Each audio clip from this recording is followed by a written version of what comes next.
Les gros mots, 3 façons pour les gérer.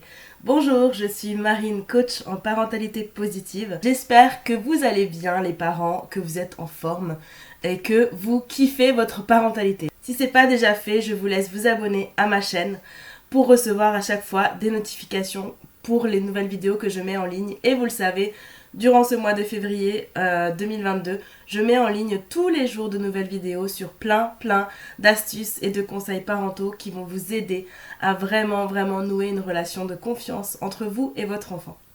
Aujourd'hui, on va s'attarder sur la problématique des gros mots avec les enfants. En général, ça commence lorsque l'enfant entre à l'école, à partir de 3-4 ans. C'est possible qu'effectivement, il revienne à la maison avec un ou deux petits souvenirs qui sont les gros mots.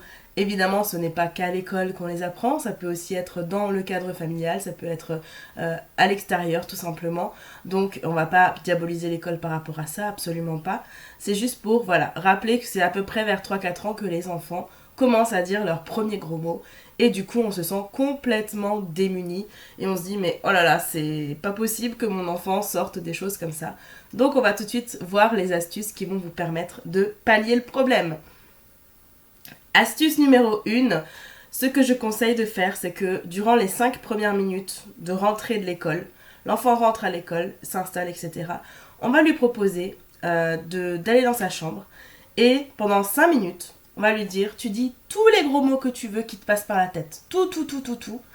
Et comme ça, tu seras débarrassé de tous les gros mots dans ta tête et après, une fois que tu seras sorti de la chambre, tu n'auras plus le droit d'en dire aucun par contre. Est-ce que c'est ok ? Une fois qu'on valide ça avec l'enfant, une fois que la règle elle est claire, elle est validée, on le laisse aller dans sa chambre, on le laisse dire tout ce qu'il veut. Une fois que c'est fait, ça lui permettra également en fait de décharger tout ce qu'il a pu contenir durant la journée à l'école. Si on n'a pas par exemple l'occasion d'aller au parc, et bien là, durant ces 5 minutes, il peut se défouler, secouer les mains très fort, taper dans un coussin s'il en ressent l'envie. Voilà, on le laisse faire ce qu'il veut pendant 5 minutes. C'est un temps qui sera bénéfique pour lui, ça va lui permettre de sortir tout ce qu'il a à sortir sans que notre ego de parent soit mis à rude épreuve. Testez et vous me direz si ça marche chez vous, en tout cas chez moi, ça a super bien fonctionné.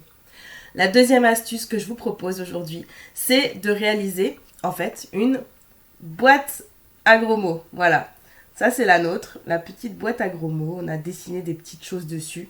Alors moi je l'avais faite à la va-vite, ils avaient juste rajouté des petits éclairs.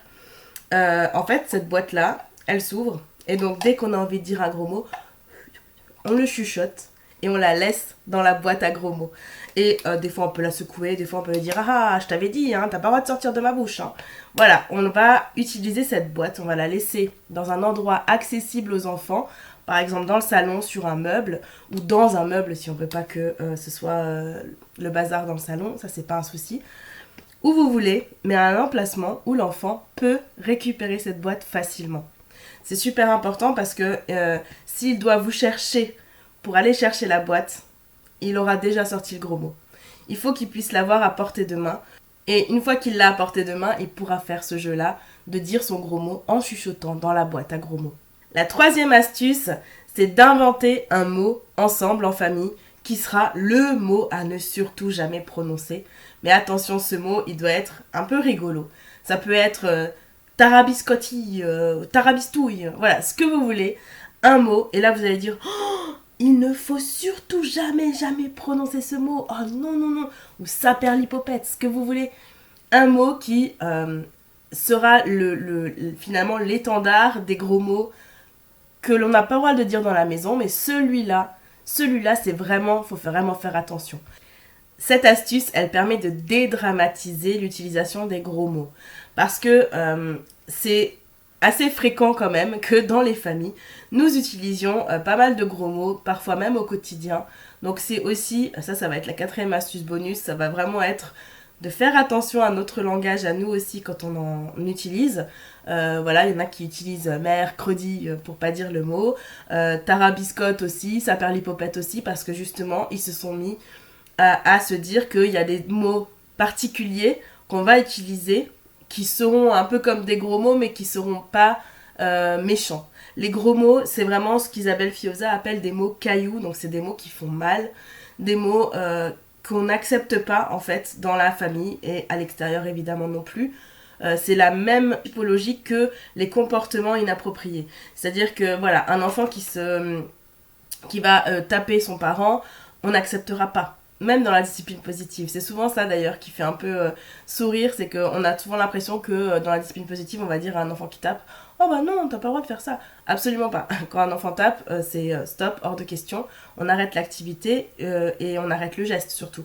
Et on lui apprend à faire autrement. On essaie de se mettre à hauteur d'enfant et de se dire comment l'enfant voit le monde. Et ben nous, on va justement adapter ça pour se dire que d'un point de vue d'un petit enfant, c'est pas toujours évident de ne pas frapper, c'est pas toujours évident de ne pas dire de gros mots. Tout ça, ça fait partie finalement de l'apprentissage de la vie et on va l'aider à le faire.